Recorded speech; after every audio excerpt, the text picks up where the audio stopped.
голямо предприятие или не е лесно така. Наистина не е лесно. Тук е директорът, на година го скува в листото, по това ще огледам, наистина не му е лесно.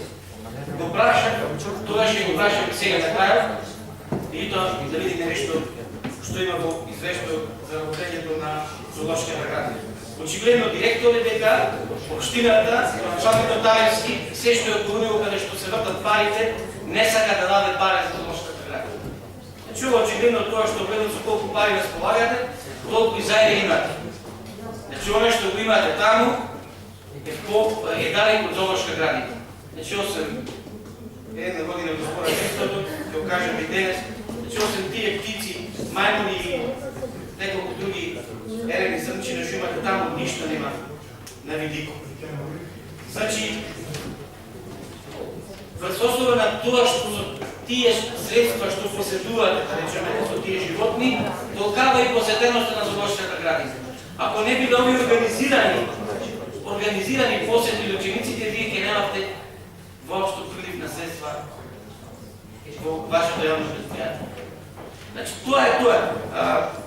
Сакам само да ви прашам, две-три работи нема да должам. Имате наведено кои животни во минатата година угинале. Сакам да ми кажете зошто се угинати, значи дали остават или од некои други причини, тоа е едното прашање. Втората работа што сакам да ви прашам, имате разпишано постап за јавна набавка, значи додавување договор за јавни набавки, каде што стои меѓу другото услуга за поправка на патничко моторно возило Голф. Дали е овој истиот Голф кој што општина Битола ви го даде без надомест. Значи ако е тоа истиот, тогаш ви направиле лоша услуга. Тоа сакам да кажам. И трето прашање што сакам да ми одговорите на позицијата расправа, одговорите пред колегите советници, бидејќи не беа сите на таа комисијска расправа, докаде е проектот на Спокојче. Се стигне во Битола, нема да стигне во Битола. Тоа сакам да прашам, не знам зашто толку се посудувате, колеги, ќе ми одговори директор.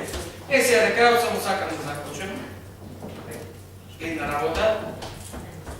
Зошто овие јавни предпријатија и тие претходните што беа се во ваква ситуација во каква што се?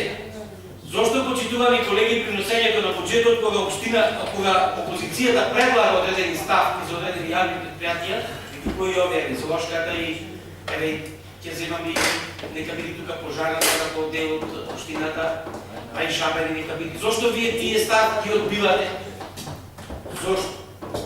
Дајте да му дајме поќе пари на зоолошката градина. Еве тука е директорот, не само да го кудиме.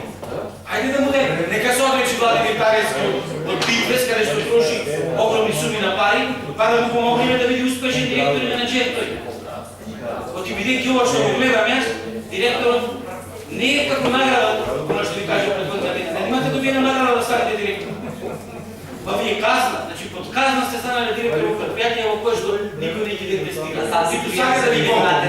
Значи не сте љубимец на Владимир Таревски, нема да биете пари, па како, знаете се, недувajte се. Дали ќе дадат толчето злошите, нема да тоа е сосема друг проблем. А вас ги не говорам, тој е мусульско производство. Да ми кажете колкав е надворешниот долг на Република Македонија. И внатрешно. Колку милиарди дена. А не да ми кажете дека се прочитале 2%. Оставете ги тие езители кажат 5. 10 милиарди има колега Хорти, Република Македонија. И колку е инвестирал тие 10 милиарди таа го тоа да колешко забега. Да се наведе. Ја да ги